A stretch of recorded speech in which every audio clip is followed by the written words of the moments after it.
আমরা যারা অফিস বা আদালতে চাকরি করি, কাজের সূত্রে কোনো অফিস বা আদালতে যেতে হয়, তাহলে সেক্ষেত্রে সেখানকার যিনি বস থাকেন সেই বসের সঙ্গে কোনো বিষয়ে আমাদের মতানৈক্য হতেই পারে, আমাদের কোনো ভিন্ন মত থাকতেই পারে। তো বিনয়ের সঙ্গে আমরা যদি আমাদের মতটাকে তুলে ধরতে চাই এবং তার মতটাকে আমাদের পছন্দ নয় বলে জানাতে চাই, তাহলে সেক্ষেত্রে ইংলিশে একটা ফর্মাল ইডিয়ম রয়েছে, সেটা হচ্ছে উইথ অল ডিউ রেসপেক্ট। এই উইথ অল ডিউ রেসপেক্টটাকে ব্যবহার করে আমরা পোলাইটলি আমরা আমাদের মতটাকে তুলে ধরতে পারি।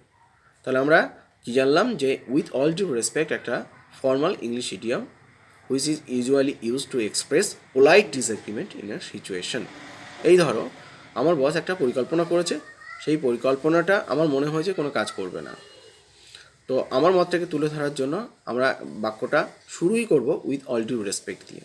With all due respect sir, I can not agree with your plan because I think this plan will not work anymore.